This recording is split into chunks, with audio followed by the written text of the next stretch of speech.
Hey everybody, welcome back to the Play Reaction. I'm Corey Draper, and you may have noticed things are a little different around here. That's because I wasn't planning on doing a video this week, but my last video about Hard Knocks was so popular and I had so many people asking me if I was going to do a reaction show that, well, you gotta give the people what they want, right? So here we are. Sorry about the setup, this is kind of last minute. I mean, this microphone isn't even hooked up, so I'm recording on my phone as well, so hopefully you guys can give me a little grace as far as the quality. But this episode is all about my reaction to Hard Knocks, which I loved, by the way, and I'm going to point out all my favorite parts as well as some things you might have missed. So let's get started. So first we start out with Dirk Koetter giving his speech to the whole team about earning it, which I loved, and I loved his metaphor about building a rocket. The first thing I noticed actually was Gerald McCoy in a kimono just sitting among all the players, which obviously they explain later, but I just thought it was really funny and it really is indicative of McCoy's attitude and how he just loves to have fun. We then move on to the opening credits, which are awesome, and it shows a lot of players. Some of them you know, some of them you may not know. So let's go over them in order. First, you have Jameis Winston, the quarterback, who you get to meet. Then DeSean Jackson, wide receiver, who you also get to meet this episode. The third player of the show is defensive end Noah Spence, which they didn't really show him a whole lot this episode, but I do think they will show him either next episode or the one after, because he gets into a little bit of a training camp tussle, if you will. Gets into a fight with a player, so spoiler alert, that might show up in the next episode. Moving on, we have Levante David, who is a linebacker for the team. Now, I mentioned his teammate Kwon in the last video and about how Kwon is an underrated linebacker for the team. Levante has been underrated for his entire career too. He's been in the league for a while now and no one really talks about him, but he is a Pro Bowler and an All-Pro and definitely one of the best linebackers in the league. Hopefully he'll get a lot of play in this show as well. Next, you have Gerald McCoy, who you get to meet, and then Kwon Alexander, who you see a little bit in this episode, but you definitely will get to meet later. And also, you know about him if you saw my last video. So then the episode picks up with Jameis Winston's backstory, which is such a great beginning and gives such great context to who Jameis Winston is and his character. Showing his roots, how he grew up in that house with 20 other people, and they had the kind of crocodile hunter moment with the roach giving birth, or whatever that was on his front step. Really endearing moment for Jameis, and you really get to see how upbeat he is in spite of his circumstances, and I love that they were able to show that context and how likable of a person Jameis actually is. Then we move on to Gerald McCoy and his house, and oh my gosh, how adorable are his kids. You can tell Gerald is an awesome dad just by how fun-loving he is with his kids. Also, Germany McCoy and her rendition of the Eggs and Bacon song that she just made up on the spot apparently probably could end all wars. Like, I think we should get her in front of Kim Jong-un and Donald Trump right now, because if she sang that song to them, I'm pretty sure there would be laying down of arms, weeping, hugging, and crying. She is so adorable. One thing they didn't mention is that Gerald actually has 2 other kids, and they just didn't make an appearance for whatever reason.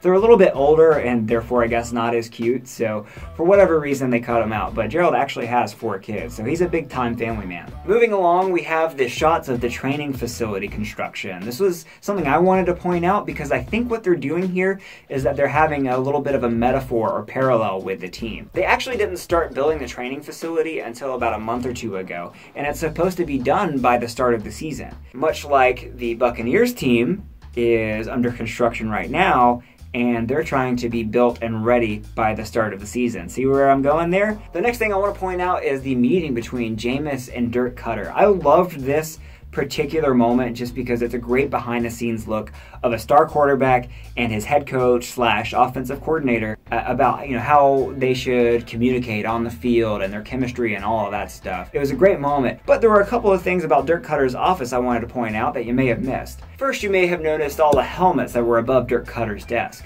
Each one of those helmets represents every team that Dirk Koetter has been a part of, either as a player or as a coach. So yes, that means there's a Falcons helmet up there, but let's just ignore that. Another thing I want to point out is that jersey over there on Dirk's wall. This is the only jersey he has on his wall, and there's a good reason for it. That jersey belongs to former NFL player Pat Tillman. If you don't know Pat Tillman's story, it's worth looking up. Real quick, Pat Tillman was a former NFL player who ended up joining the military after the events of 9/11.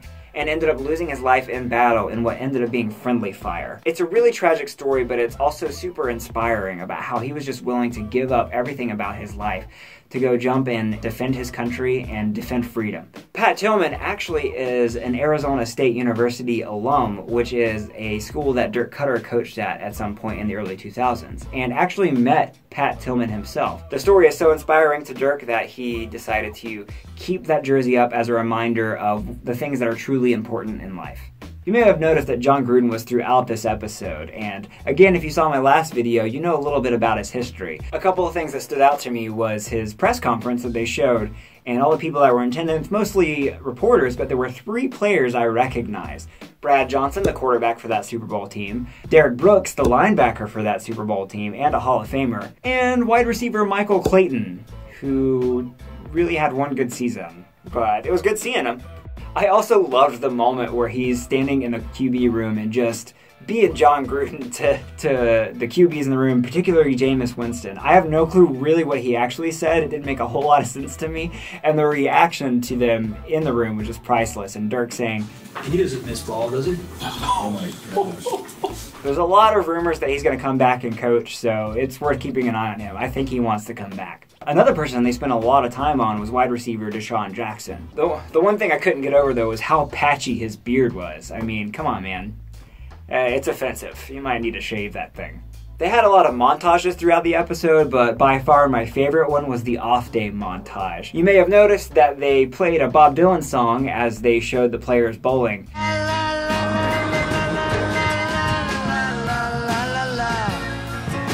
That is a reference to The Big Lebowski, where they play the exact same song during a montage while they're bowling.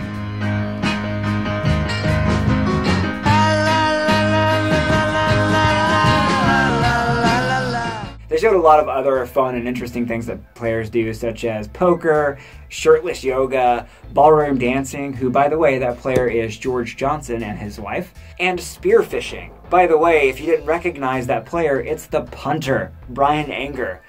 The next cool moment I want to highlight is Snoop Dogg. That came out of nowhere. I had no idea that Jeremy McNichols was tight with Snoop Dogg. And a lot of you may be wondering, like, Snoop Dogg, what does he have to do with football? Snoop, number one, is a huge football fan, but also has youth leagues in California where he works with kids of all ages and helping mentor them and coaching them in football. So he actually knows what he's talking about, and it was a pretty cool moment seeing him coaching up Jeremy McNichols and giving him some encouragement. And as you could have guessed, Jeremy McNichols is one of those kids that Snoop got to coach. Now let's move on to the surprise star of the show, Riley Bullough. Honestly, I did not think that Hard Knocks could highlight a player I didn't know about, but I had no clue who this guy was, so it was just as much a surprise to me as it was to probably a bunch of you guys. But I loved Riley, and he was a super likable guy. I loved that he got a call out from Coach Koetter about being a leader and being vocal on the field. It's such a cool moment for a guy who really is unknown and is trying to make the team. And then they showed a clip of him covering a player and breaking up a pass. That player was first-round draft pick O.J. Howard. This guy is no slouch. He was the top tight end coming out in the draft this year, and Riley was able to cover him pretty well. I hope he's at least able to make the practice squad. And apparently he's the only rookie who can sing. Now this was my favorite moment in the entire show, the rookie sing-along. Jameson's reactions to all the singers were priceless, some of the players were awful, and Doug Martin dancing and sweeping people off the stage was hilarious. Doug Martin was actually referencing Howard Sandman Sims from the Apollo. Showtime at the Apollo was a famous kind of talent show where people would get up and maybe try to sing, and if they were doing poorly, they would get booed, and some guy would sweep them off the stage and maybe dance a little bit. That's exactly what Doug Martin was doing, and man, can he moonwalk. The dude is great with his feet. It's no wonder he's a great running back. And finally we come to that end montage, which, man, was that epic. I loved how it showed James's dedication. And that motivational speaker that they played over the video was Eric Thomas. He's actually a pretty famous motivational speaker, especially on YouTube. I'll link to one of his talks below. Well, that about wraps it up. That's everything I noticed from the episode. I'd love to hear from you guys. What did you love about the episode? What did you notice that they didn't really touch on? I would love to hear it all. So let me know in the comments what you saw. I'd love to keep that conversation going. Also, remember to follow us on social media. You can get my updates on all the NFL news happening. And remember to subscribe too. Thanks for watching, guys. Thanks for bearing with me, and I'll see you next week.